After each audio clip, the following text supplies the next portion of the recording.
maybe you can tell John to go fuck himself. I would love to do that.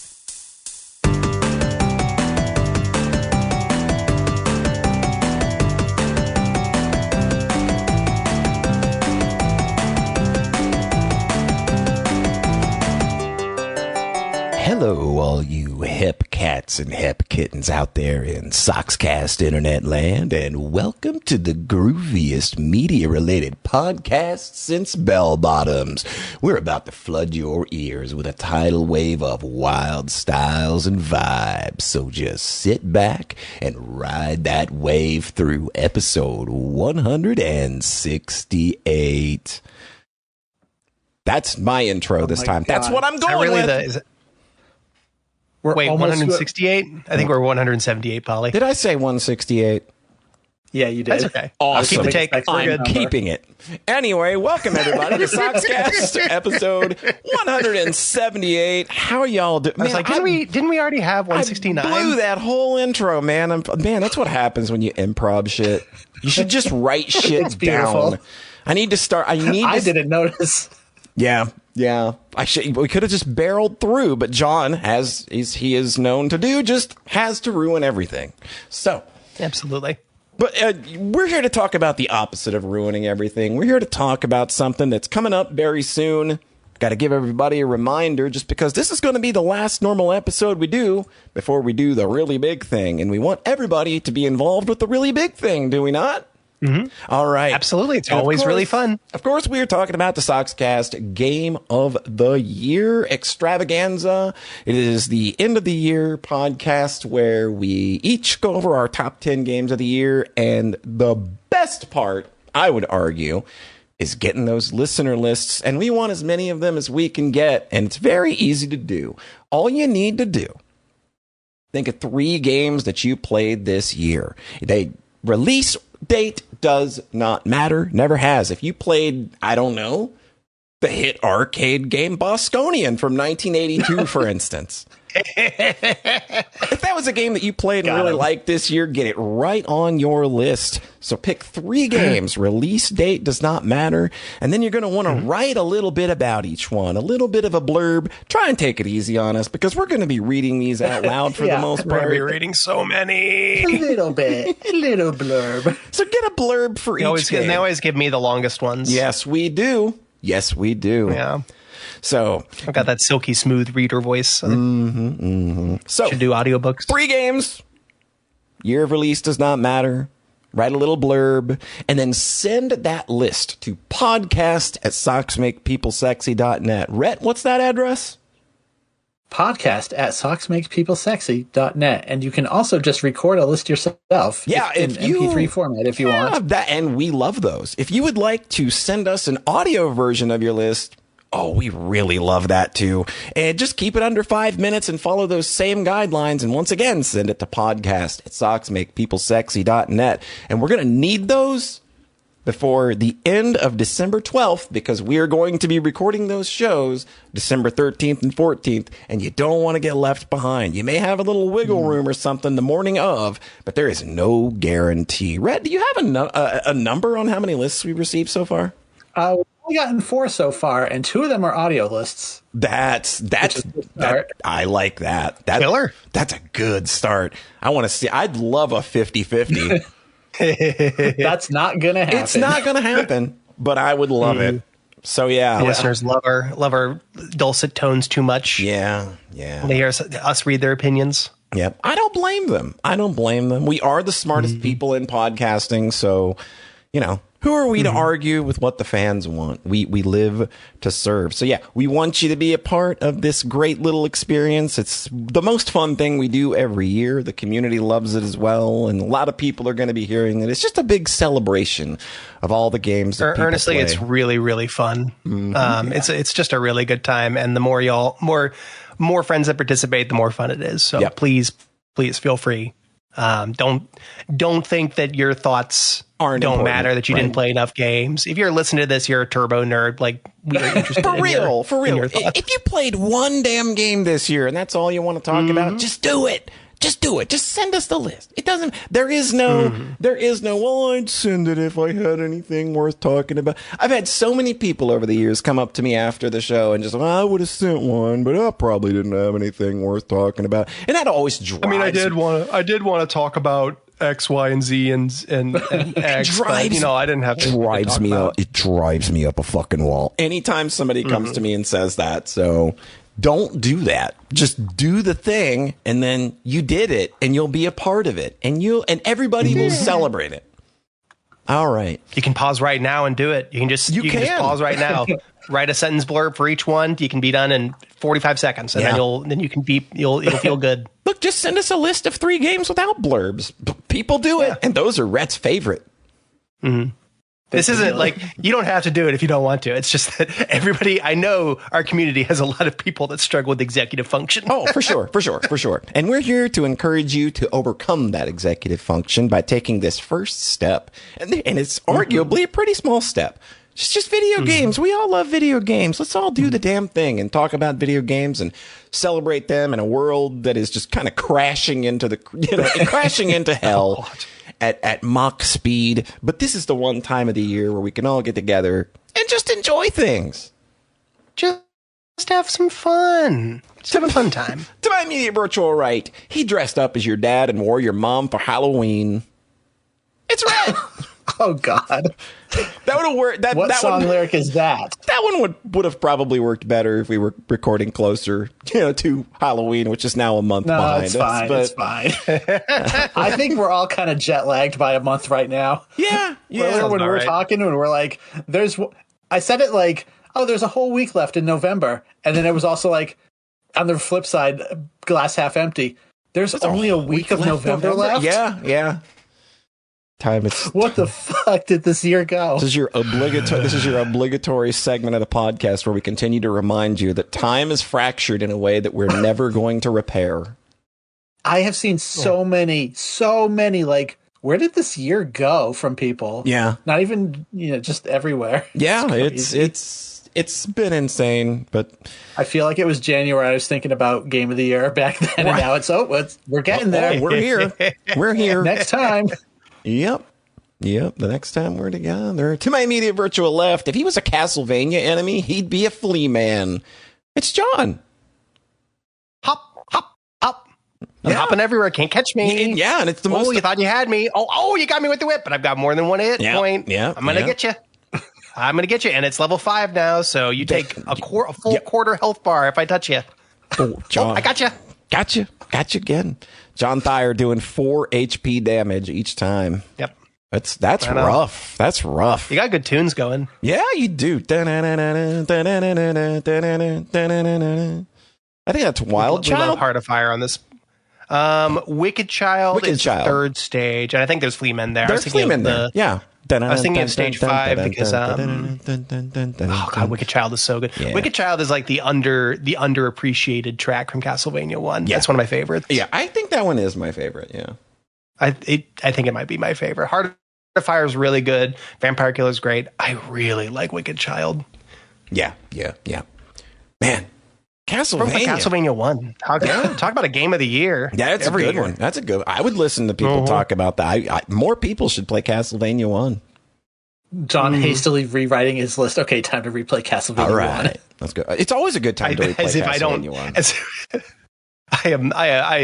If I included Castlevania on the list every year I replayed Castlevania 1 Red, it would be a much more regular picture. Like I played Castlevania 1 like 2 or 3 times a year. So you're going to tell Polly to include Bosconian every year she plays Bosconian? Listen, if Polly wanted to include Bosconian every single year, I would do it. That would actually be extremely funny. Yeah, that'd be a good bit. Really good bit. Especially if it was on different spots in the list. It's just you're waiting for it every time. Yeah, like where's the Bosconian hit this year? And eventually it's like, I guess there's no Bosconian. Oh, it's number 1 this year. It's Game of the Year. What's that say for everything else? 1982 still whipping 2025's ass.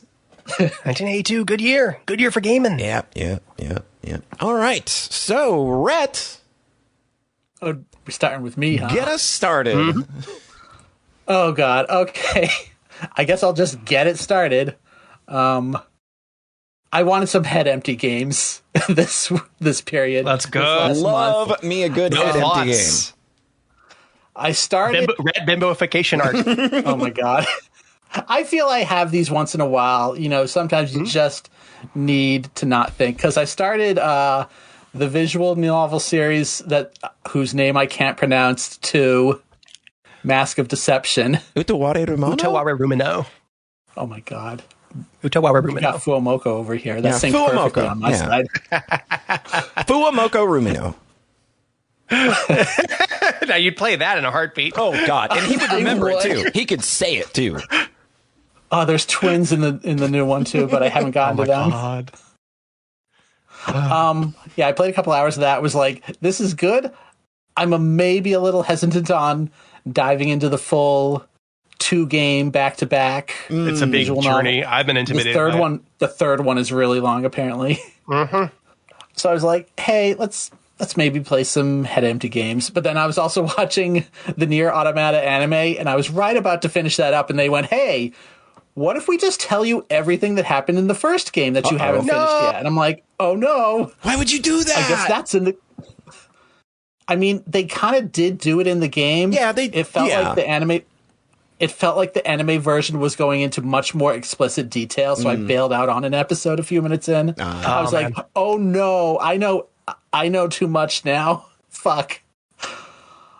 So head empty game, I was like, okay, I've got one of two choices. Let's buy both and see what happens. Mm-hmm. Sonic Frontiers. Is it called Frontiers? Jesus Christ. I bought Sonic Frontiers, I think that's the name, and Ball Pit. Uh-huh.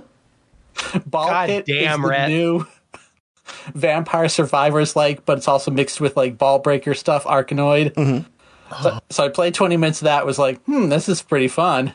And I played Sonic Frontiers and was like, oh, Jesus Christ. Why does he feel like this he's not a car. Yeah. Why do you turn like that? Why does this feel so bad to play? Because I've played a lot of Sonic Generations. Mm-hmm. I was like, oh no, I can't do this. I can't do this. No. He feels so bad, so I refunded that and then played 20 hours of Ball Pit. I think that's ultimate like justice in a way. That was the correct move. Okay, that's good. This game, I can't believe that was the good end. Yeah, no, that's a real good of those end. two choices, I do think this was the better one. All right. There's not a ton to say about this game. It is very stupid. It is profoundly stupid because it really kind of plays itself. Because it's just, you march up a column and you shoot balls. I mean, it may as well be automatic. There is manual shooting, and they do a weird thing where when you're firing, you walk slower. But if you just turn on automatic shooting, that means your movement speed is kind of inconsistent, which is really bad for a pseudo shmup. And like the bosses do get into some bullet hell territory sometimes. So it's like early on, it's like, okay, my numbers aren't strong enough. I can only get through like halfway the first stage. And this game does something really funny that I've never seen one of the, roguelite or Vampire Survivors do. Specifically them, is that in between stages, instead of like buying things from a menu, like with gold that you earn, there's a whole like city building simulator. Uh-huh. So you purchase houses, and those houses will be like +1 strength for all characters. Oh, jeez. So it's gamifying those menus and maybe making that somehow just and as engaging a part of the gameplay loop. It's just like Arknights. Oh, geez. God, that's crazy to think about. Okay, here's the one part that Arknights probably doesn't do, is that when you buy like a new house, in order to like finish the construction, you have to send out workers. But the workers bounce around the map like pinball. Like Arkanoid balls. Yep. Yeah.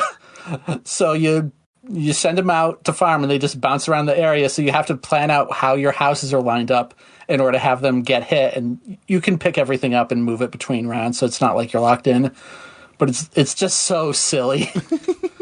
And then the very, very late game ones are like +1 strength and you can upgrade it forever.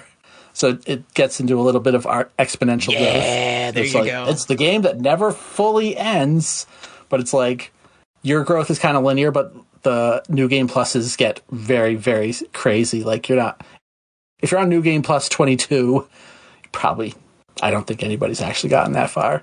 Gotcha. So the funny thing about this game is that it's very chaotic, and like it kind of feels like it plays itself because the balls just go everywhere pretty much. And like, because you're shooting like 10 balls at once, and it's just everything combos, like fusions and evolutions wise, everything works. There are specific like set ones, but then you can also just be like, poison and bleeding will just make Poison X bleed, and it's like a ball that does both now. Like, it's just, and there's just numbers everywhere. It's very silly. And then what I didn't expect is that, so you've got the Vampire Survivors part, and you've got the farming kind of thing between levels with the town.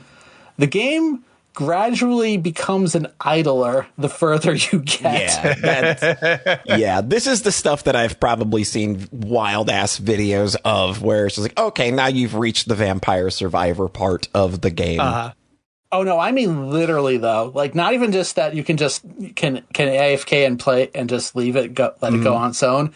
It's that the town stuff will just have resources that are like, you'll get more every 6 minutes, like from harvesting trees or wood or whatever. Literal idle mechanics. Yeah. Oh, yeah. But then there's a character early on in the game that just picks upgrades themselves. I think, oh, that's pretty funny. And so I picked that character. You have to move them around, but then every time you level up, it just automatically picks one. And it's not just picking like from the left or option one every time. It's actually choosing, and it makes a bunch of evolutions I haven't even seen before. So I'm like, oh, it's pretty good at this. And then I get to the late game, and there's a character that is just full auto. Oh, jeez. As in, it picks the upgrades itself, and it also moves around the arena itself, and it dodges attacks, and it's just, oh, the game can play itself 100%. So it's just in full idle now. So there were times where, for a while, to clear out, because like to move on to each level, it's like, oh, you have to beat this one like 5 times, or maybe not that many, but like 4 times. Oh, I can get some clears an easy way with this character. Just set him to go for 15 minutes, play something else on the TV. You just like Arc Knights, Rhete. Oh, jeez. I can't believe this is Arc Knights. I just haven't seen that in a Vampire Survivors, to just like, yeah, it walks around its own and just beats the stages for you. All right. Nintendo Super Guide, eat your heart out. God. Did you ever see that post? Did you ever see that text tweet that's like, babe, what's going on in Afghanistan or something? And then the boyfriend responds like, LOL, don't worry about it, babe. And then they respond, okay, yay. And then you texting the character, hey, should I like move you around or something? The character goes, don't worry about LOL, don't worry about it, babe. Okay, yay. There are some attacks it's really bad at dodging, so it dies sometimes. But for the most part, it was beating the stages, which was really funny. Some of the later upgrades are nuts, where it's like, oh, now you just have one that brings 2 characters at once, so you can level them twice as fast, and it combines their powers. Because some characters will be like, oh, when the ball hits the back, like, of the arena, it immediately returns to you. Some have gravity applied to their balls. There's a turn-based character as well. All right. Only move is Arkanoid. It's that the game will like move at double speed for like 3 seconds, and then just stop, and you'll be allowed to move until you fire the ball. And then it waits until it bounces around, and then when everything is clear, the game proceeds for like another 3 seconds. And then it stops and lets you move around. I'm like, are you kidding me? It's so funny. It's so funny. It's so slow, though. Yeah, like, for those levels, that seems really long. Because, like, this isn't as long as the normal Vampire Survivors go. Like, they're around 15 minutes, and there's faster options. But for him, that character, it's like 26 minutes. I'm like, oh, you're really... This is very silly. It's very funny. I'm not sure if the full auto character can also be combined with the turn-based character. But again, when you get into bringing 2 characters at once, and one of them is just plays the game by itself, there's some it's very funny, the synergies. Yeah. because it's all based on which characters have you beaten the stage with it. But it's like, oh, you can just use this one to bring everybody through. Beautiful. And then, I beat the game about 20 hours, which is lower than the estimates I had seen. And I was like, okay, I'm good. Yeah. I'm not going to do New Game Plus. I did about the amount of time it would have taken to clear all of Sonic Frontiers, and I'm certain you had absolutely picked the right choice here. I could have played both. That would have been truly head empty. Yeah. Would Sonic Frontiers have been head empty? I think you would have just been too frustrated and angry for it to be head empty. Well, okay, I thought it was going to be head empty. I mean, from the way John has described the open world stuff, once you get into it, it is just, ooh, rings, ooh, loop-de-loop, ooh, flashy colors, beat that guy just pure up. to-do list. Yeah, checklist. Making numbers go up. Here's some towers. Yep. It is funny of all of us that ended up playing that John. Game. It was my one AAA game of the year, Rhete. Did I have one this year? That's what I'm saying. I don't even think you do that anymore. This is like the last one. I think Tales of Berseria counts, and Pokemon Sun. I finished Pokemon Tales of Berseria, and I played Pokemon Sun.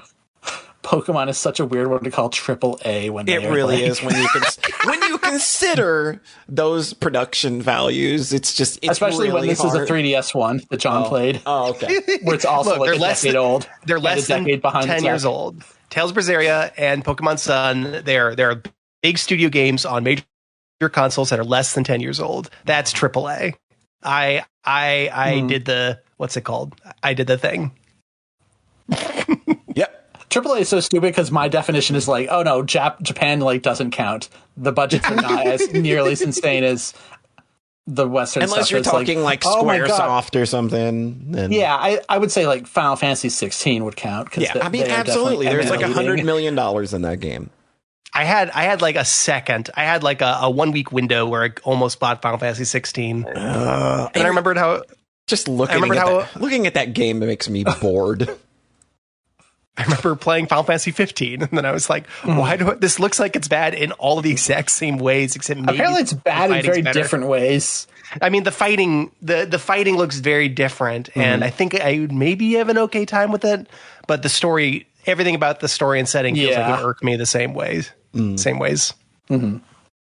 I did see that on sale on Steam for like half off, and I had that moment of maybe. But for now, it's a no. Here's Stranger from Paradise is a much better investment, despite the fact that it is kind of repetitive. I keep hearing that's probably like, the true modern like Final Fantasy weird game that you'd want to play. I mean, I would rather play that one. That's on my list. So yeah. Mm-hmm. Play another game.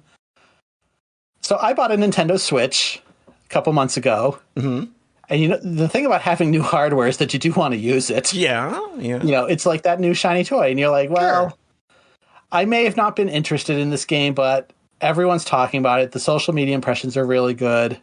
Came out recently. I've been playing Hyrule Warriors Age of Imprisonment. Oh, there's been some discourse on this one. Interesting. Did you think I was going to say Kirby? That's where I thought this was going. I thought this was going in the Kirby direction. I'm genuinely not interested in Kirby. Air Ride? I played Kirby Air Ride earlier this year on Dolphin, and it was really fun. I'm sure the new one's great if you're into it. I played the demo and was like, okay, it's a racing game. I don't really vibe with those. I think that's fair. I mean, this is like the most extra insane over the top racing game of all time for sure. Yeah. That was like, of course, that was like, hey, oh my God. This is a new AAA game that does look actually appealing. Except playing 5 hours of Kirby Air Ride was like, holy shit, there's still so much more Kirby Air Ride. Oh yeah. So I think I'm a ways off still. All right, continue. So Hyrule Warriors Age of Imprisonment. This is the third Hyrule Warriors game. Oh, I played a little bit of the first one and bounced off it pretty hard. Yeah, I did too. And I did not play the second one. The second one is based off Breath of the Wild. The first one's just like a fan service thing. Yeah. Like it was they mix in characters from all the games. Was the second one the one that was like the war that prefaced in Breath of the Wild? So do we need to get into Zelda fucking stupid Zelda timeline stuff? Because it's both. It's 2 and 3 are about that. So what's 3 then? No, 2 and 3 are that. 1 is just the fan service game. I get that. So all right. So what's the difference between 2 and 3? So here's the stupid fucking Zelda timeline as it exists right now. Oh man. Which is to ignore all of the games except Breath of the Wild and Tears of the Kingdom. So in Breath of the Wild, Calamity Ganon appears. They fight against him. That's Hyrule Warriors 2. They lose. Link goes to sleep for 100 years. And then wakes up, and that's where Breath of the Wild starts. is. So they lose at the end of the second game.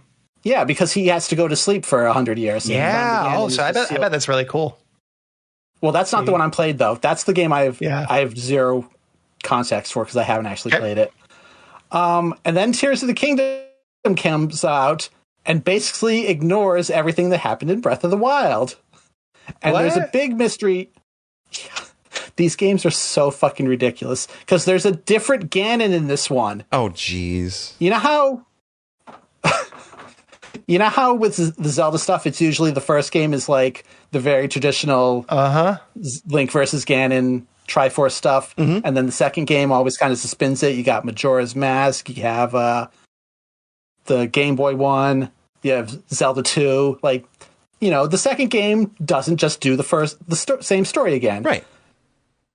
Tears of the Kingdom is more like Ocarina of Time than Breath of the Wild was, which was already extremely Ocarina of Time-ish, yeah. Extremely Ocarina of Time. They just do a different Ganon. They make no mention of Calamity Ganon from the previous game. But anyways, so you wake up Ganon at the start of that game, and then Zelda disappears. And the whole game is like a mystery to find out where's Zelda, what happened. So I have to spoil the answer because it leads into the third Hyrule Warriors game, is that Zelda goes back in time to the founding of Hyrule. Okay. So I'm not sure if they ever give a year estimate. Let's just say it's 1,000 years ago. So it's before all of the Calamity Ganon stuff in Hyrule Warriors 2.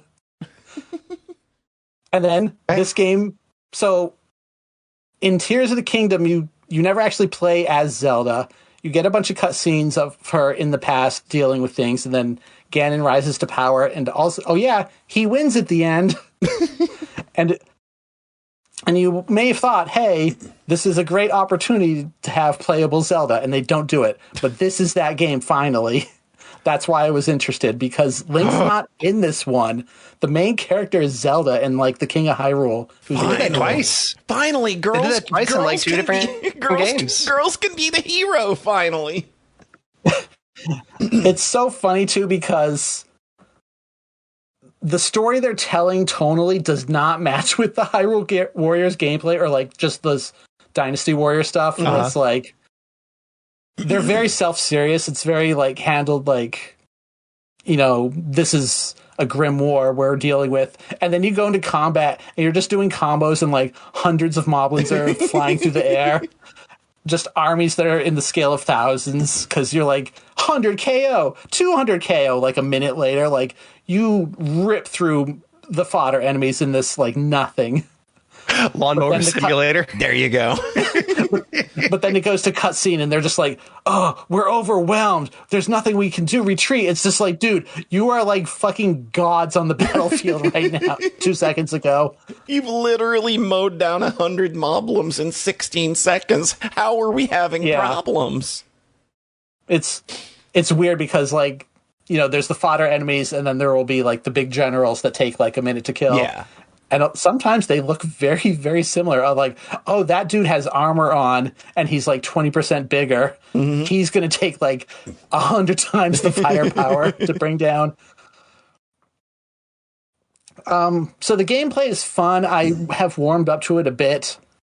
At the first, I started on very hard, which was a mistake because I had bounced off Hyrule hard. Warriors because I thought it was too difficult. Oh, interesting. But everyone in this one is like, everyone talking about this one is like, normal is too easy. Normal is like completely head empty. That's complete. So way more head empty than you wanted to be. Yeah, I was like, give me a little challenge here. A little spice. So I've eventually switched to hard, which is the in between.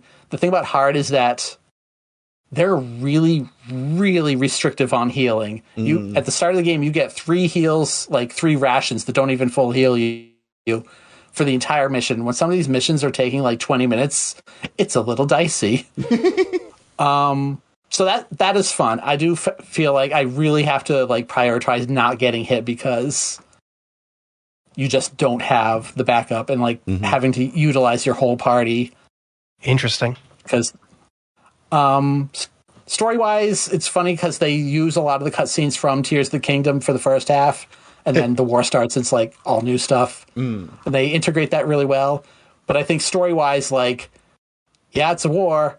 Not a whole lot has happened though, other than like, oh, we need to gather the sages and then strike back against Ganon. Like, boom, there's your whole summary right there. So what you're saying is that war never changes. I think they could have written the arcs of each region a little tighter and like done a little bit more with it. I think I'm near the end of the game because for a while I was like, well, we know how this game, how it goes from the previous game is they they lose at the end. Zelda even says it in a cutscene like, hey, Ganon is still alive in my time.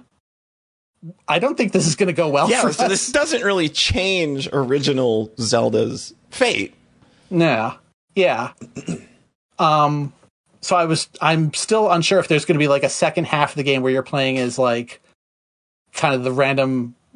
You get a lot of the random characters that are just like dude with a shield or like veteran Sora with a spear, and like they never show up in the story until one part right at the end where I'm at. So I'm like, are these characters ever going to be relevant, or they just have like a 30 character roster for the hell of it? So I'll see. Is this your first Muso game? I mean, this is the first one I'm actually like. Yeah, he's poked at the other two, but I poked at Hyrule Warriors 1 and was like, because that one I felt like I was losing missions, not because I died, but because it was like your base got taken over on the other side of the map, and your comrades weren't defending them properly. Yeah, like this has had none of that so far. Interesting. Where it's just like, take over the enemy base. Okay, now take over this enemy base, and they never strike back. Right. The last mission I was on seemed like I was about to fail from NPCs dying, but I was able to scrape it out. Nice. Because again, this seems to be the end of the game where they're just like, hey, 30-minute combat gauntlet in one location, go. I'm like, boy, everybody's getting really weak at the end, and it's like giving me pop-ups like, Captain Tom is low on HP. He's going to die, and that means you failed the mission. I'm like, it's all your fault. You're going to be the one penalized. It's like, yeah, I've been over here kicking ass for 20 minutes. Do I see? But then Captain Tom eating shit. I pull through, and I'm like, okay, mission done. And then it spawns a boss, and right before I'm able to heal, and then it checkpoints. And I'm like, oh shit. Jeez. And that's where the podcast started. Oh, wow. That's amazing. Because I was at like 10% life on the boss, and then I died. So it does restart you from there, but I'm like, I still can't heal. Oh, no. This is a precarious situation that you literally just, on the next episode of Rhete Plays Hyrule Warriors. I mean, there was a moment on the podcast where I paused during the final boss of that Fire Emblem Persona spin-off game. Yeah, I remember that. And then I unpaused and beat it in like 15 minutes. But the problem here is that like nobody's going to know the ending to this story until January. Unless this makes my game of the year list. There you go. That's the thing. I mean, I won't necessarily say that it won't, but it's a strongly contested field right now. Interesting. Yeah. I haven't written a list yet though, but I don't hate this game, but I don't think it hangs really in top 10. Yeah, it's pretty fun if you're into that whole Muso thing. Stupid Zelda lore. Oh, and stupid Zelda lore, yeah. because that was the hook for me. And then I'm just like, wow, this combat is silly. Like, I've absorbed literally almost no Zelda lore in all the time that I've been playing video games. Like, all of those games to me are just self-contained things, and I do not think about the connective fiber between them unless it's like, you know, Ocarina of Time and Majora's Mask. Like, I was like, okay. This game broke people when they go, oh, this is the founding of Hyrule. Oh, so they were like, I can imagine the shitstorm. Eventually, I think what it was decided is that, no, it's a different Hyrule. It can't be before every other single game. Yeah. Because, again, Wind Waker has the World Flood, and then they go north, and then they found a new Hyrule in Spirit Tracks. Like, it's already been done before. I thought Skyward is like one of the earliest ones. Skyward is, I think, the actual first one still. God. Such a great game, isn't it? Nintendo truly doesn't give a fuck. No, it's okay. None of the you don't have to worry about any of the games from the last 20 years. They made that Hyrule Historia book just to fucking print money because they knew that there were nerds out here thinking about this shit way more than they were. But then the next game, Breath of the Wild, was like the clean reset one where they just ignored everything anyways. I saw stupid timeline theories where they had all three branches pointing towards Breath of the Wild as like, and eventually time converges and all scenarios lead to this eventually. And I'm just like, that doesn't make any sense. That's not how anything works. Not how timelines work. Zelda. Thank you, Rad. Thanks for filling us in on the... Yeah. Still don't have anyone to tell us if the cute Zelda one is good, but... Oh, the other one where you play as Zelda? Yes. I mean, we have lots of friends that play that, but, you know... I do have that. I mean, I may play it... Core 3 here. We gotta... I know. Get a take. No, I actually do have that. I bought it a while ago and never played it. I barely resisted. That game looked fun. It looked fun. It looked perfectly lovely. I heard it was like 20 hours, and then I was like, for John, 20 hours is too long. For me, I'm like, that's just right. Yeah, I think that's sort of where I'm at. Like, I will take a nice 20-hour game and call it a bit of a jaunt. That's like the one game that I was interested in that actually got a 60 frames per second upgrade on Switch 2. So I was nice. Like, okay. Yeah, that's I'll good. reward them for that. Yeah, that's good. Cool. Kirby Star Allies, where you at? Astral Chain, where you at? Xenoblade X, where you at? Oh, God. They released that on Switch 1 like a month before Switch 2. A month before Switch 2. Just the balls, man. The balls. Apparently there's like a dev 60 FPS mode in the code that you can't play on the actual hardware. No. And they haven't just unlocked it on Switch 2 because... I don't know. I don't know. You're just like, you managed to find a way to still not be able to play Xenoblade X. To buy it until they did an upgrade. So once again, you are once again waiting for Xenoblade X. Yep. On hands and knees. I bet it would look really slick in 60 FPS though. Oh, for sure. I bet it looks really good when you emulate it. Yeah, I wonder if you can emulate the Switch version and then use a code to turn it to 60 I mean, that you may be able if to that's enable actually it. in there. Yeah. Polly, what have you been doing? So, the last time we talked about a cute anime that I watched called City the Animation, and that, oh yes, that was an absolutely lovely time. So yeah. So me and Gosi just recently wrapped up Nichijou, which we jumped into that one pretty much right after finishing City. Yeah. And you know, despite us watching like the previous show first, like the style and the focus on humor was pretty much immediate. I think that both of those shows are they're immediately sort of analogous with one another, but I think like the big difference is that while Nichijou is also like a longer show with double the episodes, it's also much slower paced. Despite still being a show that has like a lot of rapid fire skits and gags, I think that like City is very good at depicting a very big city that's full of wild and absurd things and characters and stories happening all the time. And Nichijou, despite having things like a robot girl with a gigantic wind key on her back that stores cake in her arm,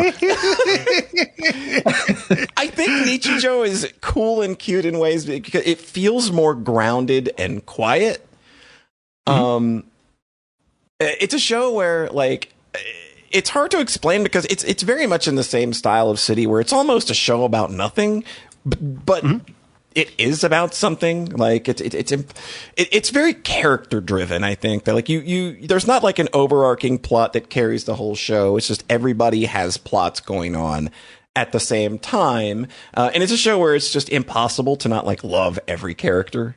I think Nano they're so nice. Like, Nano is obviously, like, she steals the show because I think much of a lot more time is spent on her story than anybody else. But like, my favorites were probably like Aoi and Mio because they're cute together. They have this very clearly Manzai inspired friendship with like so cute, like the funny man straight man dynamic. I haven't seen this whole show, but I love Mio. Oh, Mio's she was my favorite. Yeah, she was probably my favorite too. She's just so much. Her swings are so wild.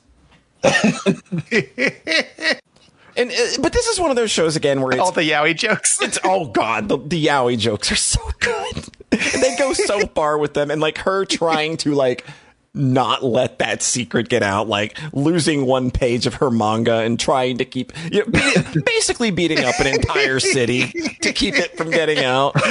And a cop. And that comes back later. It's so fucking good. It is a show that is just laugh out loud funny most of the times.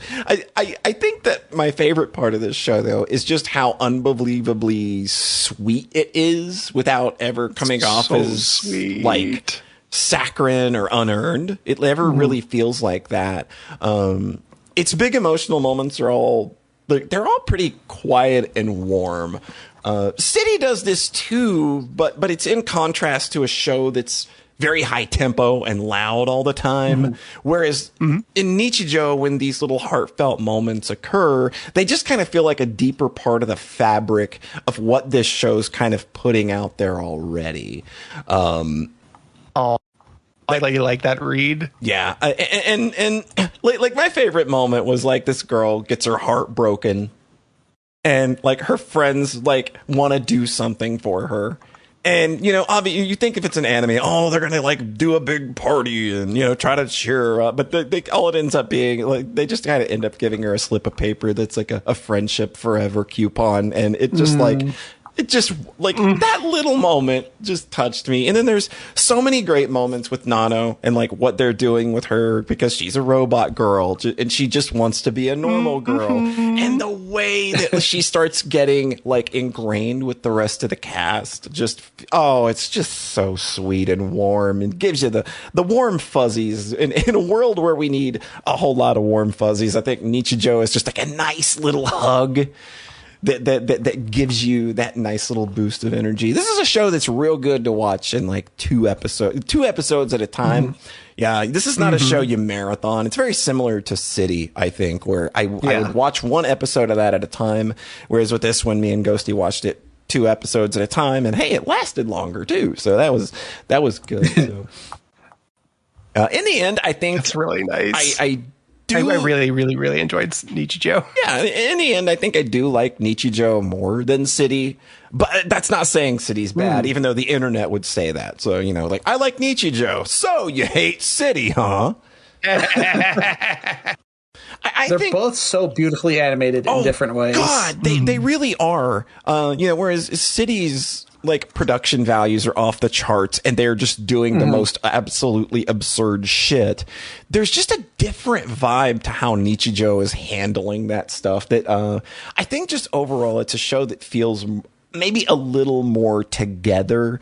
And I think that it just being as grounded and slower moving as it is, with its longer runtime, lets it feel a little more comfy, a little more grounded. And I like that both shows just kind of like they serve different purposes, but they're built from the same kind of burst of positive energy that's not overdone. Like there's a very careful hand that you can have in writing like grimdark, but there's also a very careful hand you need to have in writing stuff that's like overly sweet and cute. And I think you can go way too far. And like these shows, both of them are very good at riding that line of just having this perfect restraint before it ever feels like it's tipping over into, okay, guys, you're just kind of getting a little schmaltzy with it now. That counts for so much. It really does. I completely get where you're coming from on it. It really does. You know, I compare it to kind of like how I kind of bounce off of a lot of Yuri titles because I think that they're just too idealized and saccharine, and I don't know. It just doesn't work for me. It might work for other people. God bless them. Hey, enjoy it. But I kind of like when there's a level of restraint with that kind of thing. I think that just kind of feels a little better. And I think that that's what both Nichijou and City are just excelling at on all levels. That's awesome. I'm so glad you had such a good time with both of these. I watched this one last year and it just hit me so good. So I made somebody like squeaking noise as you were describing it. Yeah. It was just like, just so nice. It's such a nice, good thing. Yeah, like and I think Nichijou is also a show where it's just like you're just kind of always giggling at something. You may not always be gut laughing at something, but there's always like you just kind of always giggle because there's just some little thing or so the way somebody reacts to something that's just completely off the wall and catches you in a real good way. It's just a good little giggle show, I guess. You want to giggle? Who wants to giggle? Enjoy yourself. Have yourself a little giggle. I don't know why I would say. You want to giggle? Watch the show. If you want to marry Nano, watch the show. Watch the show. Yeah. If you don't want to marry Nano, why don't you want to marry? It's because you haven't watched the show. It's because you haven't watched the show. Yeah. Yeah, she really does come off as like the perfect wife. Yeah. Oh my God. So we're taking a complete hard right turn here. The next thing I got up to was I got my hands on that brand new Mortal Kombat Legacy Collection. I was trying to think of what would be a harder turn. That's a really hard turn. From Nichijou to exploding heads. Let's go. Fuck, that's funny. Also a soft slice of life. Yeah. A lot of slices of life in Mortal Kombat, really. I mean, Kung Lao will literally split your life down the middle, so... Yeah. Still the best fatality in the series. Literally just swipes his hat down the middle of a dude and he falls apart in half. It's still the best one. Good. Still the best one. They've never topped it. Even with as over the top as modern Mortal Kombat is, there's nothing more effective than when I saw that fucking hat fatality the first time in the arcade and was just like, oh, you can do that in a video game? Holy shit. So the Mortal Kombat Legacy Collection is a new collection by Digital Eclipse, who are kind of like famous for these little collections. You got Digital Eclipse, you got M2, and M2 is kind of arguably the better side of this, but M2 largely also focuses on Japanese releases. So Digital Eclipse kind of ends up taking on a lot of these little kind of, I guess, emulation projects. It's preservation. Wait, is there a relationship between Digital Eclipse and M2? No, it's just... Okay, no. You're just kind of comparing them? I'm just comparing them. So this comes with a whole truckload of games. You get arcade ports of MK1 through 4. You get an unreleased version of UMK3 Arcade called WaveNet that was meant to have online capability.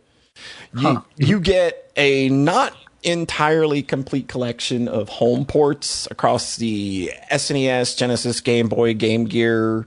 But there's like weird holes because there's a Game Boy version of MK1, there's a Game Gear version of MK1, but there's no Game Gear version of MK2 for some reason. There's just a lot of really weird omissions. Like, there's the SNES version of UMK3, but there's no Genesis UMK3. So what's up with it? There's some weird omissions. There's some weird omissions that happen here that is just like, I'm not sure why that's missing. That's weird. I was going to joke about the Game Boy ones being on there, though, but the fact that they are is insane. You know what? Yeah, MK2 on Game Boy is okay. Look, it's not a great Mortal Kombat game, but in terms of just like they didn't have a lot to work with, so they did the best. They had a Game Boy. They had a Game Boy, and they were told, take this honkin' 16-bit arcade game that's got fully digitized characters and make it a 4-color Game Boy game that runs at 15 frames per second.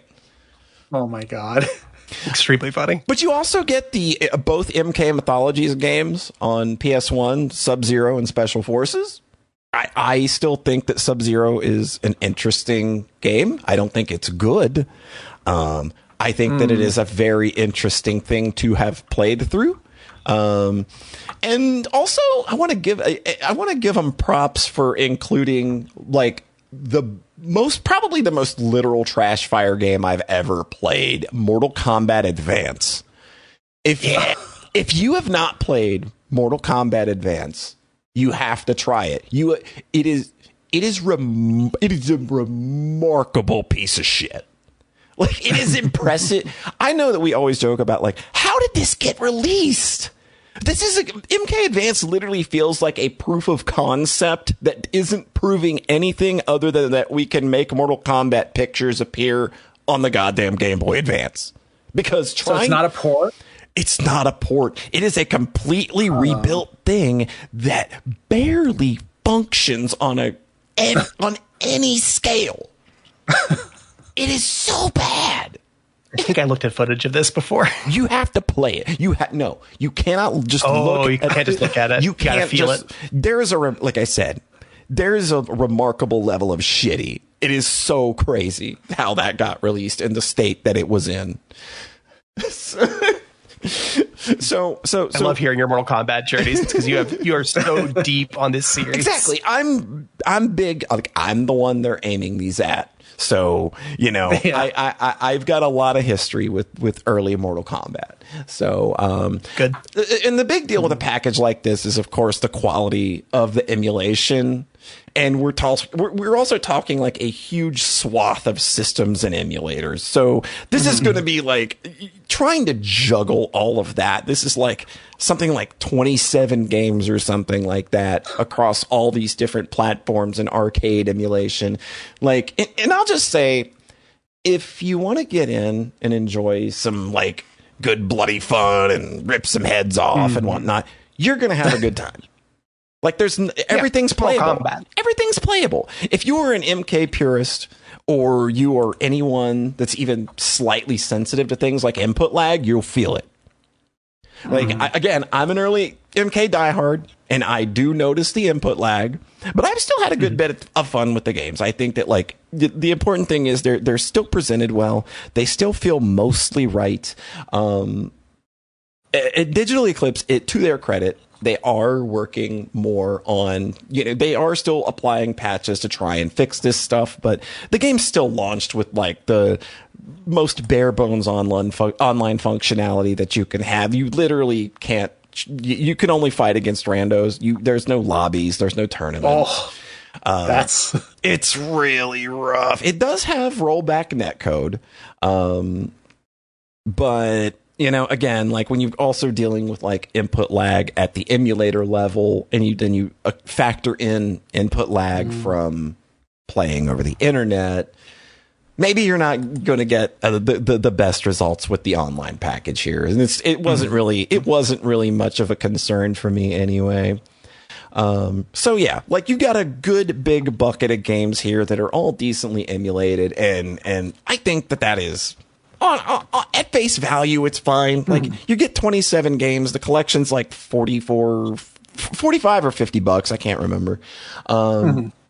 But just being a big bucket of games isn't the only thing that this is, because it also comes with over 7 hours of video featuring new Holy interviews shit. with all the key players that were there from the ground floor.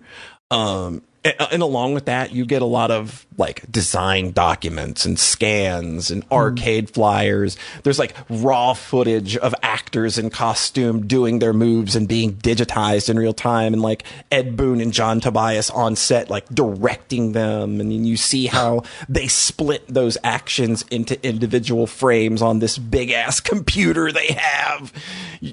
Wait, now I actually want to get this. That's crazy. No, this shit is really cool. Like there's one of the coolest moments is that they've got preserved is there where you see them come up with Scorpion's spear attack completely off the cuff and film it. Holy shit. They were just like, wouldn't it be Amazing. cool? And that's the whole that's so cool. That's such a fun that rips. thing. That's such a fun thing that I love about this is that there's so much joy in the act of making the thing that they're making. So like you have that moment of like, there's so many moments that like where the developers are talking about it. It's like, yeah, we were just sitting around and said, wouldn't it be cool if, and then they just go do it. There's just so much freaking gold like that. And I think the best parts of this documentary feature is everything involved with the making of the first Mortal Kombat and the impact that it had. I think it's probably about like 40% of the content. Like, cause MK1 was a game made by 5 dudes just having ideas. And again, just saying, hey, what if we did this? And it's cool to see how all that comes together. And the cool part is also just seeing that all these years later, all those dudes still really like each other. And like all the video that you're watching of them that they recorded back then, and they are just having a blast making a crazy video game that they had no idea was ever going to become what it was. And I think that like a lot of that stuff, especially the MK1 stuff, I think a lot of indie devs could watch that and learn something from it. I think because there's just such a freewheeling spirit to that first game's creation, and even the second game largely, that comes across and that these guys come across as so genuine and wanting to just like, they come across as like high schoolers scribbling cool ideas in their notebook, and then but they work at a cool video game studio, so they can just go make that happen. Yeah. That's crazy that there's all this footage nice. from Mortal Kombat 1 because they didn't know it was going to be a big thing. Yeah, they were just recording stuff as they went, and they kept archived stuff of like, Richard DeVazio as Kano doing, like they're trying to capture him doing a jump kick, but he's actually like sitting he's sitting on this box, and he's just like leaning and sticking his leg out and putting his leg out, and then you see Ed Boon go over and like take those frames, put them in the game, and turn it into a jump kick. God. That shit is so cool. I can't believe this stuff never came out till now. A lot of it has. You can find. But I've never seen it. Because some of it has made it on to other Mortal Kombat releases, and a lot of it's come to YouTube, and some of it's just kind of been released from archives. But there's a lot of new shit in here that you've never seen before. Like, because as somebody that has indulged in a lot of Mortal Kombat media over the years, I'm that person that's seen a lot of that shit. And then, but they were still, but they were showing me shit that I'd not seen in a long time. So, or I'd never seen. Is what I meant to say. So yeah, like I think that like the documentary stuff alone is worth the price of entry. Yeah, and I think that like just the fact, compiling that much stuff, and just the fact that you get. Again, you just got 27 games like that. Sure, maybe a little flawed, and that hardcore players might find a little disappointing. But I think Digital Eclipse was really trying here.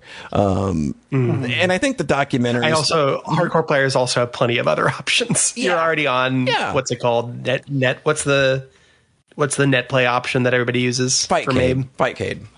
Everybody, y'all are already on Fightcade. You already have your fucking Mister set up or whatever. Yeah, like you're good. Does Fightcade support the Game Boy?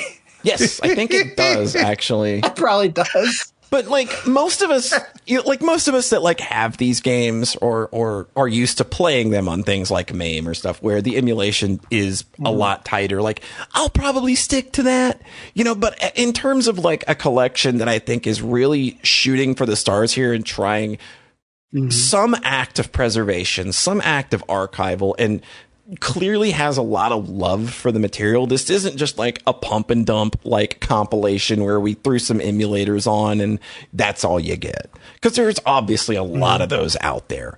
This obviously isn't it, because they tracked all these dudes down again and got so many really great new insights from guys that are 20 plus years out from the creation of these games.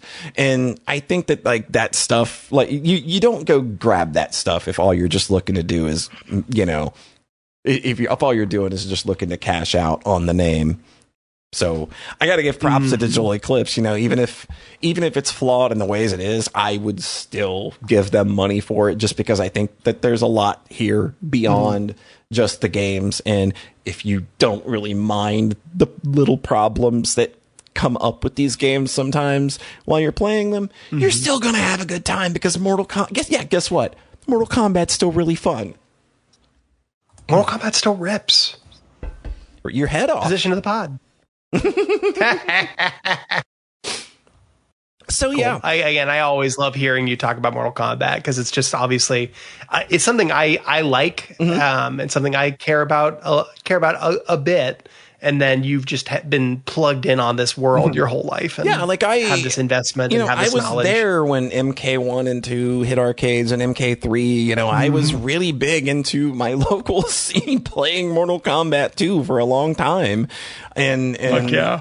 One of my favorite gaming stories ever is like me ending up with a copy of MK2 on SNES the day it came out. Like, there's a fun story behind that, that means a lot to me. So yeah, Mortal Kombat is just kind of embedded in me in a way that it's always going, like, even if like I don't really like where it's at now, I'm not going to play those games anymore.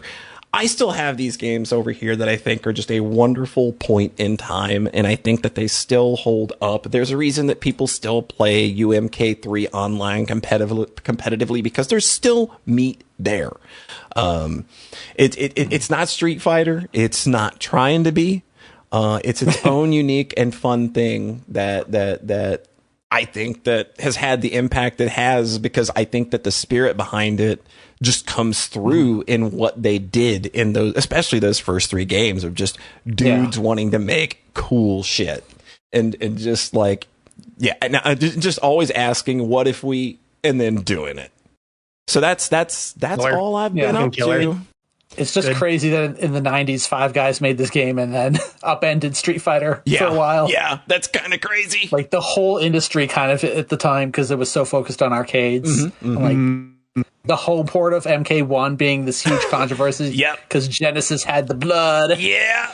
Like, it even bled into console war stuff. There's even console stuff that they're from the companies that did those ports, where like the dudes from Sculptured Software are just like, like, we had a programmer who didn't understand like this part of MK's code, so he rewrote it in a real shitty way, and that's why. And that's why the SNES version of MK1 has like 12 frames of input lag. Yeah. Oh, Jesus. I think they even named him too. Dude seemed real hot about it. Funny. Oh, that's funny. He's still 30 years later. I would be like, despite the fact that they did the SNES version of MK1 was never going to, it was always going to be hamstrung by the fact that it didn't have the gore, but the fact that it also just plays like utter dog shit doesn't help. He was a Sega plant. All right, but that's all I've been up to. John, you are the last. Yeah? You're the last regular segment of the year. Goodness gracious! Goodness! What you got? Goodness. So last time we talked about short game era, short stories, short game. I spent all of October just like eating up a million things. I think I finished RZ after the last podcast. Lovely game. Cute. Lovely game. It was so cute. That game's so pleasant. That was the first game I played this year, and I came out of it with just the biggest smile on my face. It's and just then you've been on a quest to find one game better. I played a little more short game era after that. I played Terry Kavanaugh's Egg when it dropped. Fucking delightful. What is that? I got like it's a platformer. It's a platformer. I thought it was Jump King at first. I didn't realize it's you could not. Just walk. It is not a getting over it. Well, I was playing it like one. You get checkpoints and you get shortcuts, and it is firmly not a getting over it which I was very pleased to see, because I was playing it like, oh, this is fun. I'm not sure if I'm ready for a whole getting over it type arc, and then no, it's just a fun platformer. There's a lot of like little things it does to be really smooth, kind of smooth out it's a game where you jump around as an egg, and it has like weird physics that you have to get used to. Weird physics and controls. So that's the kind of getting over it comparison. But the structure is just very nice. And there's a lot of little subtle ways that it's very forgiving, to the player and smart that I really appreciated. I think I played the whole thing in like an hour and a half. So that's a nice one. Love it when Terry just drops a freeware banger. Yeah. I think his last one didn't quite land for me. Platform. I'm aware. Remember that? Yeah. Remember that fucking stream? Yeah. I remember turning it off. Like, what bugs up her butt? Yeah. It didn't. I mean, I get it. It's just a simple platformer. It's just Mr. Platformer. He was learning Godot. I get it. But it felt like a game that he response. I was just like, "Holy shit, Polly!" It felt like a game. Why is this hitting you so wrong? Sometimes it just be like that. It was just, but my only question, it was just. This felt like a game made by somebody that was learning to use a new engine. That's kind of just what it felt like to me. Yeah, I totally get that, and the kind of narrative promises that you get at in the last area don't really pay off at all when you clear the whole thing. Yeah. So I completely got it. I'm sorry for coming at you so strong. You got it, but you were still real pissed off. I was still just like, oh my God. Get some taste, bitch. I liked Egg a little more than Mr. Platform. It felt more holistically considered. In terms of like, it didn't have any like dangling threads like Mr. Platformer did, I think. Sure. I played Superliminal.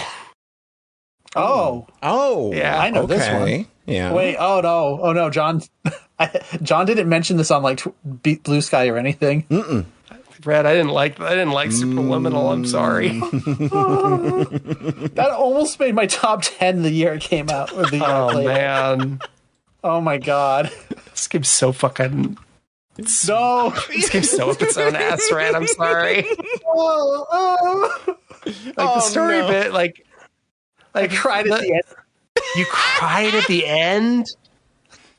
Oh my God. Fucking Jonathan Livingston Seagull ass. Self-help bullshit. fucking cult leader ass. New wave. Oh my God, John! Red's already dead. No, it's fine. I'm not mad. I'm not upset. Nah, it's fine. It's just like it's sappy in a very specific way that like really irks me. Where it's I'm trying to think of there's like a specific person that talks like I can't think of the name. There's a specific genre of like not new wave, like hippie stuff, self-help.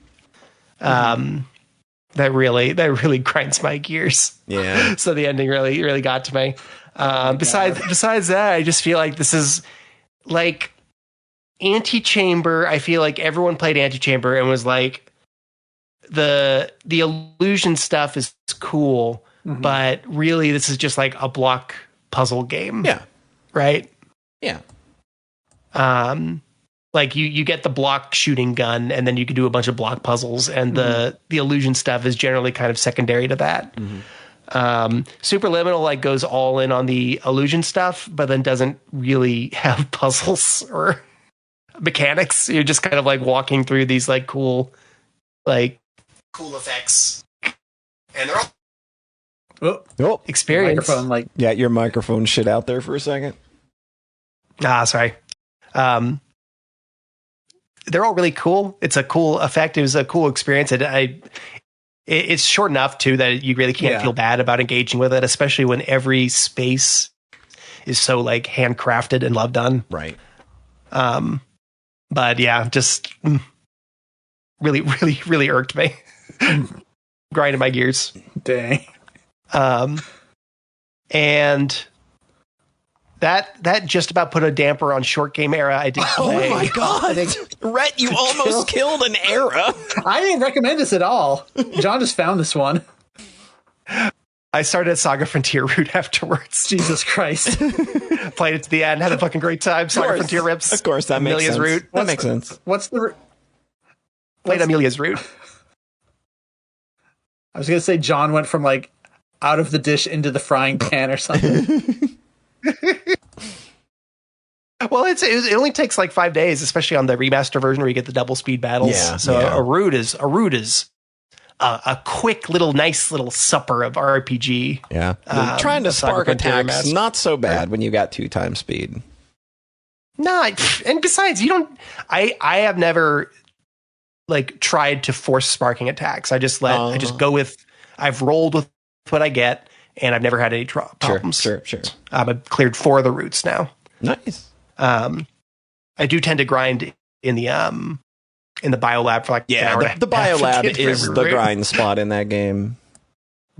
Yep, that does the trick. I think I overdid it this time because I crushed the final battle. But yeah, it's just another cute story.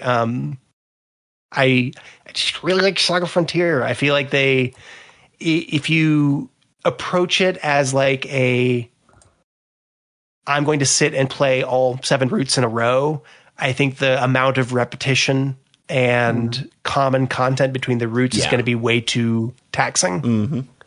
I think it's better appreciated more like kind of an evolution of the Romancing Saga structure. Like Romancing Saga wants you to replay it because there is a lot of like ways playthroughs can go differently, and the different characters do have different starting paths generally. But the games are like 30 hours long. Like you don't want to replay them. Like replay them regularly. I feel like Saga Frontier's deal is like it's a sort of a mini like 8-hour Romancing Saga arc. Like you're squeezing that same basic arc of getting to 800-ish HP and getting stronger. And they're adding so much extra content between the different routes that it's sort of like trying to invite you to replay it more and kind of making that more palatable. So I think it's not quite the kind of game where it's like, yeah, just play them all back to back. But I think it's more like the game is inviting you to experience that arc in a number of different ways and see like cool different stories in the context. I really like that all the routes have their own final bosses. I think it's really nice. So I think this is the most straightforward fun I've had with across these routes this year and earlier. The most straightforward fun I've had with like open world Saga. I really, really like it. I get to do the gay vampire route next. That one's so good. And then the only ones left after that are the monster route and then the route where there's no story. There's a lot of really good Acellus fan art out there if people want to go looking. Acellus is amazing design. We love her to bits. Even when I didn't like Saga Frontier growing up, man, did I love Acellus. And that she's the one route where they added more story content. And that's one of the main reasons I like kind of want to like take another swing. It's so chill. Like honestly, I think the most scary thing was Saga Frontier. Monsters still don't make sense, so that's always that is a Saga given. That's a Saga staple, but you don't generally have to make too much use of them. Get out your the number meat one charts, people. scariest. the number one scariest thing about Saga Frontier is navigating those maps. Oh God. Like the art is beautiful, but actually the art is beautiful, but actually navigating through that game's spaces is impossible sometimes. They're really taxing. And the one time I remember when I played T260G's route on PS1, I think the only time I had to look at a guide is because there was just a piece of interactable terrain I didn't notice. Did they not add the Final Fantasy VII like here, like because in Final Fantasy VII exactly that's yeah. I that's what I meant was that the remaster. That's the scariest thing, and the remaster smooths over that optionally by just having arrows over everything that every exit. And that just means I can focus on enjoying the Rom Saga arc and the Rom Saga arc of fighting a bunch of monsters and slowly getting stronger and stronger and stronger. It feels really good. And then fighting a really hard final boss. It's just one of my favorite little RPG textures, and Saga Frontier is just an invitation to live in that for many playthroughs. Yeah, that's real cool. Yeah, Polly got one more RPG because short game era is over. Short game era is over. You know what's yeah. You know what's not a short game? What is not a short game? I picked back up my Etrian Odyssey playthrough. Oh boy, I remember this journey starting, and then when it kind of stopped, I was just wondering, is this kind of just like, did he just kind of get a taste? Did he just get enough? You know, was it good enough that it's like, yeah, I like this, but it's just like, it's like Butterfinger cake. I only want to have one piece a year. I'm not quite in the mood for the whole. I had the whole conversation with myself. I told myself, I'd finished the first stratum of Etrian Odyssey in like 4 days, and that first stratum is fucking awesome. It's such a strong opening to that game, where the dungeon is really scary, and you start with really small numbers, and the enemies are really scary. And you slowly map things out. The FOEs are introduced, and you got FOEs that are terrifying that you don't want to touch. They'll kill you, and you got FOEs that you can just barely make it past. So you clear out the ones that are in your way, and then if you rest too much, then they come back. That's you're managing that. You're finding shortcuts to make the walkbacks less demanding. You finally get the wire rods that let you warp out. I think that like FOEs kind of added a really cool element to what you're typically doing in dungeon crawling is, you know, you're learning it's traversal technique. You're trying to like learn your, you know, like I think that's something, and I think that's something that, like FOEs added where like they're basically traversal puzzles where the punishment is, oh God, I'm probably gonna die. So fucking good. And there's a lot of little ways the game is forgiving. Like you can run for most FOEs. If you get a number of classes, get a flee ability that's you sacrifice a bunch of HP and then retreat to the previous floor, which can also cut down on your traversal time sometimes. So the FOEs are Etrian Odyssey's like big idea. That's the thing about the game, and because it's a perfect form factor fit for the DS, because you're drawing your map. That's lovely. That's a great hook. But then the FOEs are there on the map, and they're visible at all times, or at least, you know, if you have the right ability or you see them or whatnot. Yeah, it's very fair. Like I think that the FOEs are very fair the way that they're implemented. You're not going to typically get jumped by one because, you know, either on first contact or whether you have an ability that just senses them on the floor. As you move around, you see their movement patterns, and that's where the traversal puzzle kind of comes into play. At least until later on when they start ambushing you in dead ends. Yeah, okay, dead ends. The dead ends are real mean. The dead ends are really fun. And even then you're like, oh God, oh God, oh God. And then you're like, okay, I can use my flee ability. I can warp out. Just flee out. Maybe I could heal up and I could try to just bash my way through. It's such a good oh shit moment when the FOE spawns behind you while you're walking into the dead end. Well, there's usually really good treasure to make up for it. Oh yeah, there is. Yeah, it's a good moment. And then the stratum boss is like the really big idea is that bosses and FOEs can interact. Yes, that's it. That you can have them both on screen at the same time. And the way that because I just didn't consider that. For some reason, I didn't consider that could be a possibility, and so of course I completely ate shit. Yeah, when that happens the first time, it's one of your golden Etrian moments when you learn that FOEs can and will jump into Stratum boss fights. So good. And after that, I just completely fucking stalled out. Yeah. I made it over like a month. I got like 3 floors deeper, and I was just not in the mode for it. I put it down. I had my whole short game area. I got married. Yep. And God, I think I played all of Pokemon Sun after I started. I played all of Pokemon Sun after I started Etrian Odyssey. Jeez. And watched a lot of the anime. And watched a lot of the anime. Still on that journey. And I just wasn't feeling it. And I just had that moment where I was like, all right, it's been like a month and a half since I even touched this. Am I feeling this? Do I just need to put this down? Wait probably more like 5 years. Try it again from scratch. Maybe I'll play Etrian Odyssey 4 next time. I really vibed with that one. Maybe that's the one for me. Maybe that's the one that'll pull me in. And I said, I stared in the mirror and I was like, do you want to keep playing Etrian Odyssey?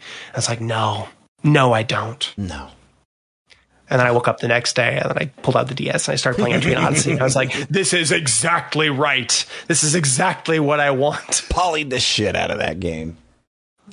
And it wasn't even like, oh, I hate this shit, I'm out. It was, I'm just not feeling it. I even told Rhete, I was like, sometimes you just aren't feeling a game, even if you know it's good. Sometimes when you get married, you get one get out of jail free card where you can just drop something, even if you think it's good. Yeah. You're just not feeling it right now. Then I fucking mainlined that game for 2 straight weeks. Yes. I didn't do I got obsessed. I was deep in the dungeon. When the dungeon crawler finally sinks its hooks in and it becomes comfort food and you're just getting cozy with it every evening, best feeling in the world. It feels so good to get obsessed with an RPG, Polly. It felt so right. I think I got through like 10 floors in like a long weekend. I think I had a Friday off and I got through like 10 floors of Etrian Odyssey. That's so much mapping.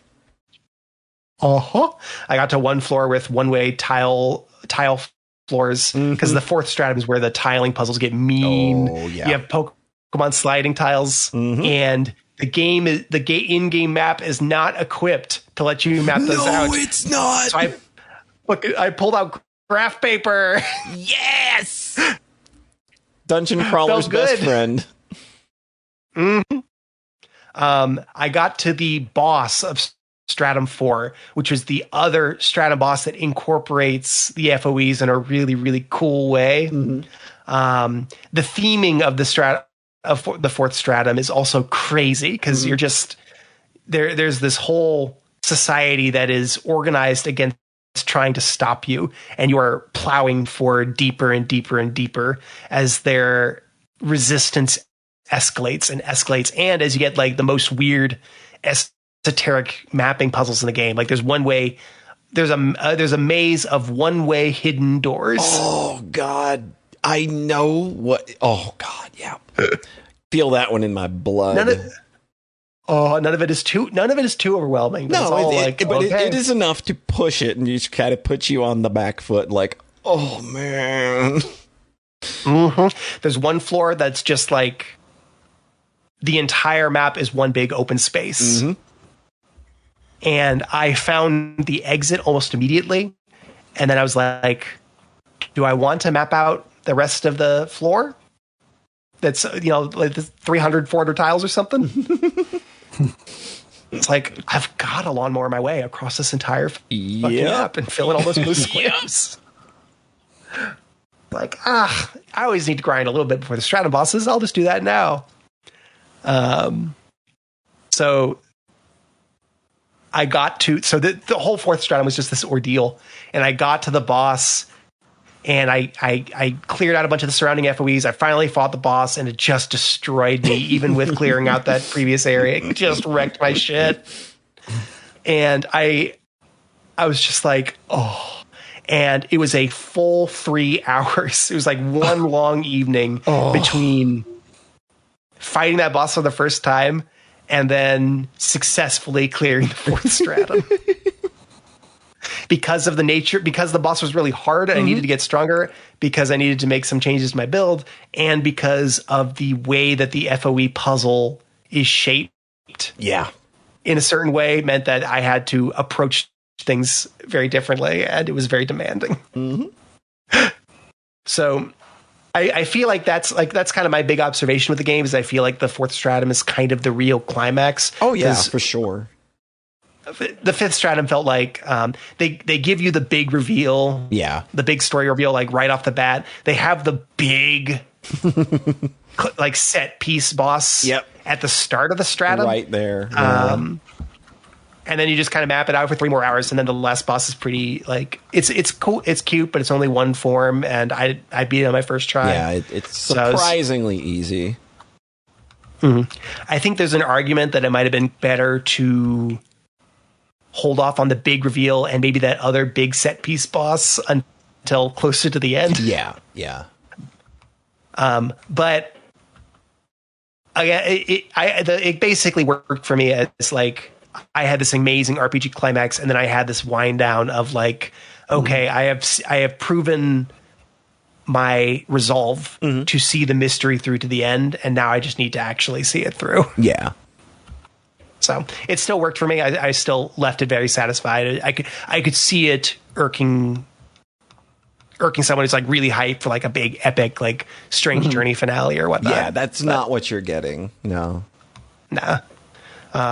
There's also a post game, and I'm too scared. The post game in Etrian, like, I don't typically engage in post game content in any game I play, because I find that most of it just involves a level of grinding that I'm just not built for. So I've never really done an Etrian Odyssey post game, but I know people that have, and I've watched them do it, and a lot of it is very tedious, even if it leads to some incredibly crazy hype moments. To me, it's just the amount of grinding and sometimes the level of specifications, so the way you have to kind of like reset characters and then re-level them to kind of do so. I'm not into that. Like, I've literally never reset a character in an Etrian Odyssey game, because that is just not a mechanic. Like, I don't want to, like, because it's usually called rest, and you rest your character and you either lose 10 levels, but you can reallocate skill points, or you can reset back to level 1 in some later games, I believe, and redo your whole build, but you actually get more skill points for doing so. Mary Skelter also has a similar system where you can do blood devolution and the same thing. So, but you usually in Etrian and other dungeon crawler post games is they typically want you to do that and really just kind of respec for some of the challenges that are there, because they're built in such specific ways that sometimes, they weren't having to think about these as being a part of the main game, so they were just kind of having fun, is usually how I look at that kind of stuff. It makes sense to me that, like, if you're going to have all these systems, you want kind of the Kaizo ROM hack follow-up that is going to push people to... And that's the spirit that I think, all the nuances. That's the experience that I think that post-game Etrian typically offers. This game's 25 goddamn floors, Polly. Yeah, it's huge. It's huge. I was done. I was tired. I didn't want to play anymore. Like, that is how I feel at the end of every dungeon crawler that I've ever played. I love the genre to bits, but when I reach credits in one of them, I typically feel like, all right, our time together was sweet, but it is now time for us to part. I am done. Yeah. I've had my fill. I think I demonstrate.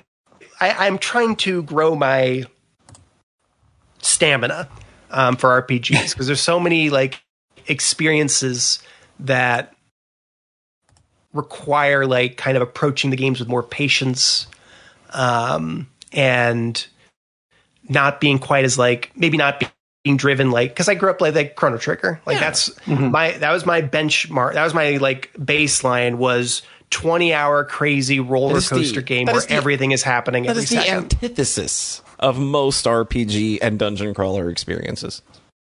Exactly. And I like that. I like deep dungeons. I like having to worry about my resources. I like hitting a hard stratum boss and being like, you know what, I'm gonna grind for a little bit. I'm gonna rethink things.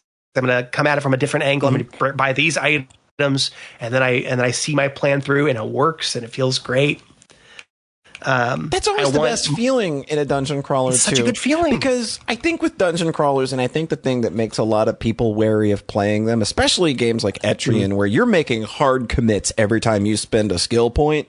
God, like that is very scary. But I think the thing is that like with Etrian, it's designed in such a way, and they're usually designed so smart that like you're going to struggle probably if you make some bad decisions. But I've never had a point in any Etrian game where I've had to start over because I fucked up so bad. Because I think ultimately most of the skills that you're buying into are going to may not completely the full picture may not be there when you invest that skill point, but when you look at the way abilities synergize, and especially with later games where, you know, you start multi-classing and seeing how things synergize, and it's like, oh, the picture starts coming together a lot more. And so those early investments that feel very scary end up often producing a lot of very, very good fruit at the end of the road. Mm-hmm. There's one like really taxing skill where I needed to like learn axes and swords, and I hadn't put any points into axes. Yep. And I was like, all right, this is like 8 points I've saved up. I don't know if this skill's going to be worth it. And I sank them all into axes. I sank all the points I needed to unlock the skill. And then it carried me the rest of the game. It was so goddamn good. That's the best feeling. Again, like when a plan comes together, when your party starts synergizing and feeling good, like when you've got like follow-ups and shit and chains going on, it's just like, oh, I've whether through my own big smart brain, or me just like press a button and give me point, let's see what it do. You know, I think ultimately, there are probably bad teams out there that you could put together if you purposefully tried to just make a team that can't win. But I think ultimately in a casual experience, I think that any player could probably see most of those games through, because I think they're just built for it. It's just that's the vibe I got. You just have to change your approach. If you're, you could go look up strategy guides with, optimum team performances all day long if you want, but I just don't think that those games require it. I think that with nearly any build, with time and investment, or just thinking your strategy through, or thinking about your abilities in a different way, it's just typically how I feel the most rewarded when playing Etrian Odyssey and other dungeon crawlers. I completely agree. All vibes with me. I think that the big thing I want to get across is like I talked about like raising my stamina. Like, these games aren't homework. No. These games aren't like, they're not even like, that you're not playing them to become a better person or whatnot. No. I'm playing this because it's really, really chill. And it feels good to be deep in a dungeon crawler. It feels good to map out mazes. It feels good to get stronger, to see your characters get stronger, to beat an enemy that kicked your ass an hour ago. Like, like going back to another floor and fighting the FOEs and being able to win, like that's one of the best feelings. It's really nice brain candy. Yeah, I was literally thinking brain candy. Like, I feel like there's a little bit of an understandable movement right now in game spaces, kind of looking at, the Balatro likes or the Vampire Survivor likes or whatnot, and kind of seeing a resistance to like dopamine dispenser games. Yeah. It's because games have gotten so refined at that shit. Yeah. like it does start to be a little too obvious when it's that's what doesn't feel good to me is when I can just it's very transparent that I'm being manipulated. Yes. Yeah. Even like something like the Hyrule Warriors where you do like a 3-hit combo and 100 enemies die. Yeah. Like, okay, game, I didn't really earn that. I feel like for me, and I think for you, Polly, like it's not that I'm against games being like long form, sit with this experience for dozens of hours and make my brain feel good. Right. It's that I think that there are experiences like Etrian Odyssey or whatnot that get me there with like a minimum of, they don't have to fucking massage my ego to get there. They don't have to flash a bunch of things on the screen. They get there with a minimum of moving parts. They're very elegant and restrained, and they don't feel like they're just trying to jerk me off. Yeah. And that's all I need to just sink into filling in mazes and getting stronger. And the brain really candy good. comes naturally. Yeah.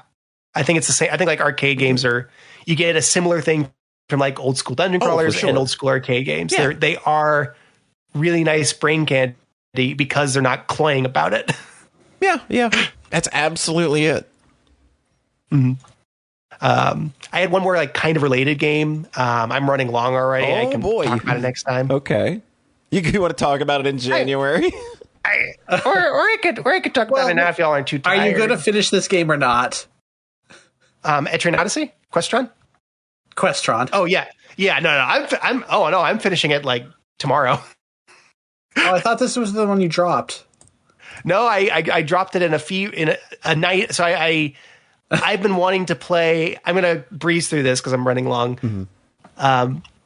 I've been wanting to play Apple II Commodore 64 dungeon crawlers for ages, ever since I played Wizardry on DOS and then discovered that game fucks up the stat gains. So you lose as many stats as you gain on level up. And that's not true on Apple II. There's stat losses are much rarer, and you do actually get stronger as you level up, besides just HP. Mm-hmm. So it's like, okay, I need to stop being afraid of emulators in our DOS box. Yes. And because I played Fantasy on DOS. Yeah. And Fantasy 1 got a DOS port. Fantasy 3 got a DOS port. Fantasy 2 did not get a DOS port. That's only on Apple II and Commodore 64 and Amiga and a bunch of other things. But it's not on DOS. Mm-hmm. It's like, well, I knew that going into Fantasy 1. Why didn't I play it on Apple II or some shit? Because I was scared of different emulators. So, Questron is a riff on like Ultima 1. It's a single character game. The systems are very straightforward. And I played it for like 4 or 5 days. And I mapped out the overworld and I explored all the towns and wrote down what was in each town. And I couldn't figure out how to progress and got frustrated. I read the manual, of course. And I said, I'm done. This is too much. Mm-hmm. And then the next day I got up and I tried a couple things and then immediately just like completely cruised through most of the rest of the game. Like I figured out all the progression. It felt amazing. I had a king telling me, you are now the most powerful knight in Questron. Now you must go to Mantron's land of evil. Mm. And I found the boat. I figured out how to blow away the fog. And it all felt really, really good. Nice. So I spent all of yesterday mapping out the first dungeon. I think of 3, because you don't find any of the first person dungeons until like the second half of the game. There's no dungeons in the first half. That's really crazy. It's really funny. The really funny thing is that your numbers start off like, oh, you have 50 HP and 50 gold. Mm-hmm. And then by the end of the first half chunk of the game, you're at like 20,000 HP and 20,000 gold. Like your numbers go crazy. And then you get to the land of evil and you start fighting the enemies and traps are dealing like 1,000 damage and you're getting 1,000 gold from treasure chests. They just like make your numbers go insane. So you feel like this super badass. Yeah. And then when you get to the actual meat of the game where there's actual dungeons, the monsters are just strong enough that's no longer all of those numbers. Oh, that's crazy. So I'm having a ball. I'm almost done with mapping out the second dungeon now. And I already know where I think the final dungeon is after this, so I'm hopefully going to kill Mantor after this. The manual presents the story in the form of like 3 or 4 letters written by characters in the world. Mm-hmm. So you read like the Baron John's letter about the rebellion he planned, and then you read the knight's letter after Baron John was executed. And then one of the wizards wrote a letter, and then the princess wrote a letter about how her knight was killed and how she hopes one of the serfs can rise up to stop him. Mm-hmm. So it's all adorable. It's all so fleshed out.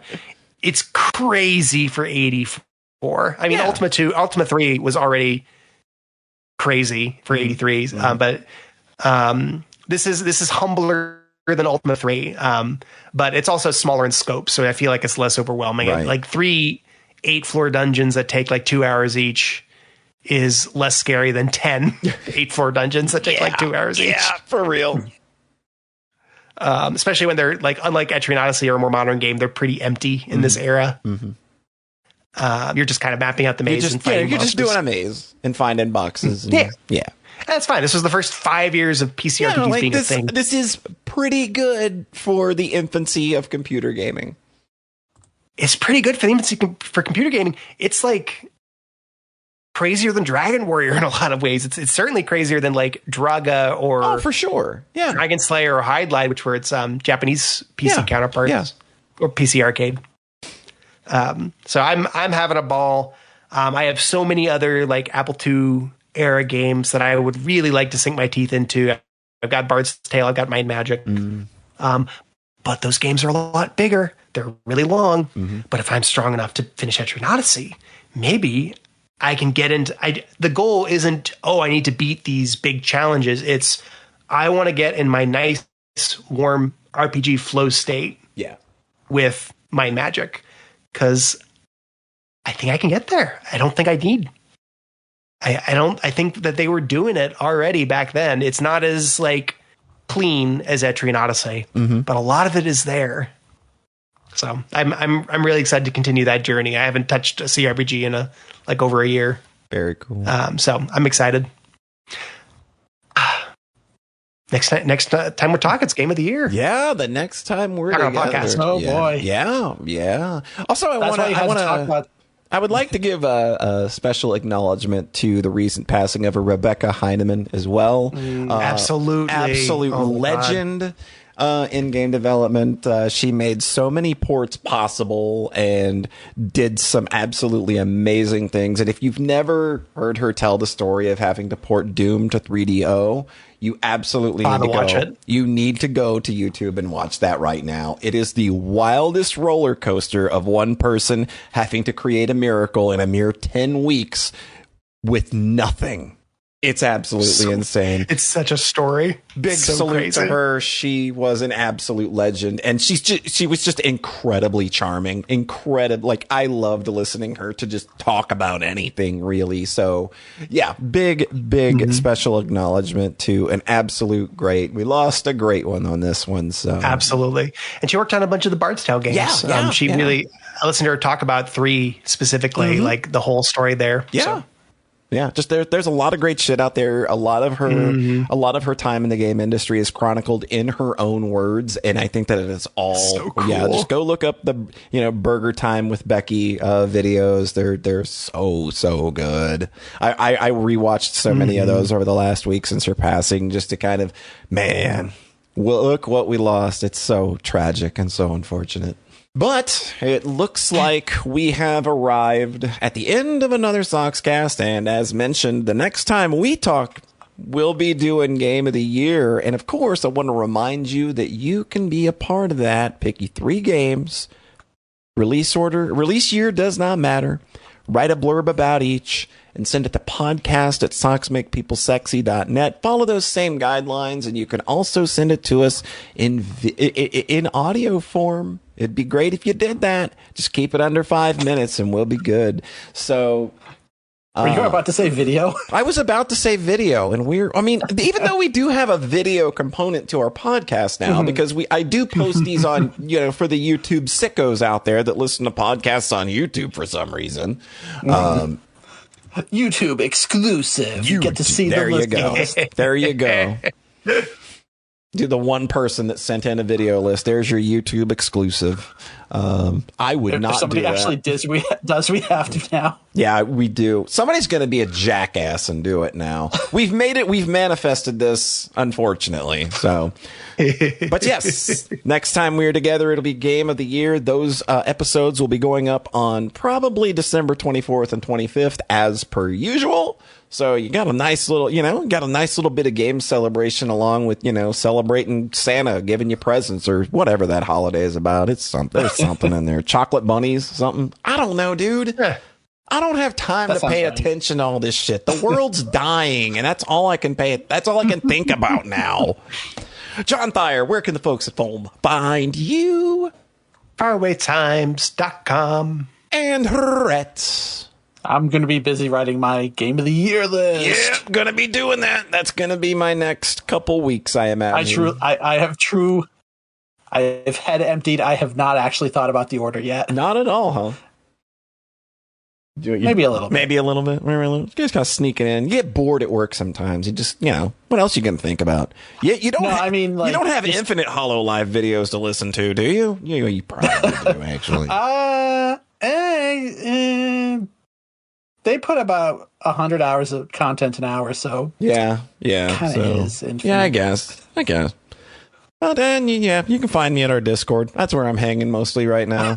But that is going to do it for this episode of the podcast. Get us your Game of the Year lists, and we will see you next time, December 24th and 25th. But until then, just be sure to remember, we are the podcast that loves you.